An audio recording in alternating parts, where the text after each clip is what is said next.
Phil Spencer is always an interesting man to hear from because, of course, he has his PR speak and all of that, but he also has his moments of honesty, which I really do appreciate. And he's one of the people I always like to hear from in the industry. His perspective is always interesting.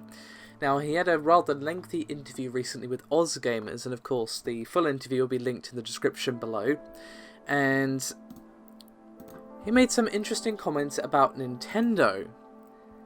And he basically said that he believes that Nintendo has the strongest first party of anybody, which is pretty damn brave given they're a rival. Now, of course, they're not their direct rival. This isn't Sony he's talking about, but still, they are a rival company with a rival console and so on. And he said, quote, "As someone who's been in this industry and played games forever, I'll say it. Nintendo has the strongest first party of anybody. They're just fantastic, and the memories they have instilled in so many of us who've played their games and had those delightful experiences. Having those on Xbox would be great. Obviously, we have Minecraft on Nintendo, and when that opportunity came up to work with them, some people might look at it and say, why would you even do that? But with Nintendo, it's been a great partnership. In fact, they put Mario in Minecraft on Wii U with the mashup skin pack, and continued to work with them on that and building a stronger relationship. I mean, if that paid dividends down the road that led to something else, that would be fantastic. I know I get questions all the time on would I ever like to see Banjo in Super Smash Bros. And I'm like, yes, I would do that in a second. And some people think I'm saying that as some sort of PR answer, and I'm like, why wouldn't you?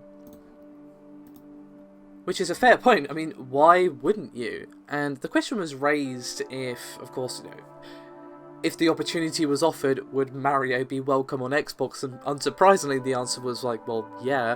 Given those previous comments, it shouldn't really come as a surprise. Now, this will probably never ever happen, but let's just pretend for a second that it was. And Phil said, quote, "I'd love to see Mario on Xbox. If your question is if Nintendo gave us all their franchises and asked us to put them on Xbox One, it would be a very interesting question." Now, that particular answer did come from Greenberg, but I still feel it was worth discussing. As, of course, why would you say no to such an offer? I mean, Nintendo probably won't ever make it unless they decide to pack it in with the whole console thing.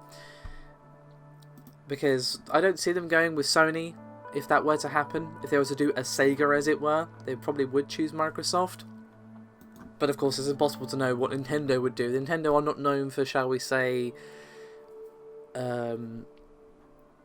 making decisions based on logic that normal humans can understand. I mean that as a compliment, I really do, but Nintendo are operating on their own logic a lot of the time.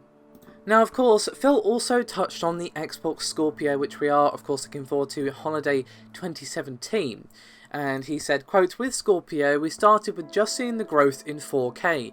Whether it was for video content, 4K on PC, which, you look at PC players and they want a device that can support 4K and a 4K screen, and they want higher frame rates and all those things. So we looked at all this and talked about what console we needed to build to be able to support all of this, and then we saw what was going on in VR in the PC space, and we're working with HTC, we're working with Oculus to make sure these devices run well on Windows. So we see that and we say, we've got the capability, and also building a console that has an important device, hits an important performance spec for VR, so let's make sure we're taking that into account when we're closing on what the Scorpio spec is." Now, of course, we also heard a little bit here from Greenberg, who said, quote, "I think what you're going to see for the first time ever in the console space is that we're going to get true 4K games. And if we're seeing people who have super high-end PCs, the visual fidelity, the immersiveness of these worlds, graphically can be pretty incredible. But at the same time, more performance means people get to do other things too. And so put that into the hands of the developers, and it'll be exciting to see what they create, but being able to do that, have that runway, and being able to work with them so far in advance, I think gamers are going to be really, really pleased with what comes out of Project Scorpio." Now, unfortunately, they didn't have anything new to share about the specs, but there is one last comment about the Xbox Scorpio from Phil that I do want to share with you guys, and then I'll talk a little bit about what I think of their comments. And he said, quote, "When you talk to me about Scorpio, the term I use about the architecture isn't the 6 teraflops, which is previously what we've announced, it's balance. Really what it is you want a platform that is balanced between memory bandwidth, GPU power, your ability to move memory, and an amount of memory around in many ways is more inhibiting to the performance of your game than absolute teraflops on any one of the individual pieces. And when we designed Scorpio, we really thought about this balanced rig that can come together at a price point Like, I want Scorpio to be at a console price point. I'm not going to try and go and compete with a high-end rig. And because we're building one spec, we were able to look at the balance between all the components and make sure that it's something we've really hit that matters to consumers and gamers. So that raises an interesting question, doesn't it, about the specs of the Scorpio, if they're going for balance. We know it has 6 T-flops, but we don't know what graphics card it's using or anything else. But 6 T-flops is more than any console on the market has had, ever. When this thing comes out, assuming the other specs will match it, which it probably will given that comment about balance and more common sense, it's going to be a beast of a console. It's going to be pretty damn impressive. But it does kind of mean that it possibly might be a case of, yeah, you're going to have the 6 T-flops, and then you're going to have memory bandwidth to make sure that 6 T-flops can actually be used properly. You know, the memory is important, as Phil pointed out. Having the right memory bandwidth, the right speed, right quality, all that sort of thing, and of course, you know, processing power, the RAM, all of this needs to work together to bring that smooth experience. There's no point in having 6 T-flops, amazing graphics card, if it's going to be throttled by a poor CPU or APU or whatever it ends up being. So it does kind of point to a not top-heavy design, I guess you could say, but of course this is pure speculation, and a lot of it is kind of common sense, but it still is interesting nonetheless. Now, his comments about 4K are pretty much in line with the focus we have seen from both the Pro and the Scorpio, to be honest. I mean, I've said many times now that I think that that focus from both of the companies is incorrect. They should be focusing on frame rate, because that's what I personally really care about, is I want a smooth experience.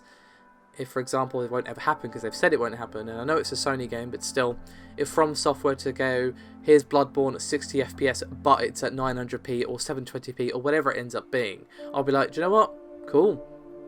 Alright, that game will now not feel quite so sludgy. Awesome. I'm down. Sign me up. And that's what I really want to see from the Scorpio and the Pro is, yeah, 4K is great, but I want the option for frame rate, and then pushing 4K is like, can we not just not skip over the part where we actually get 1080p 60 solid, please? That would be wonderful. I mean, I know it doesn't sound as impressive as 4K, true 4K gaming, but still.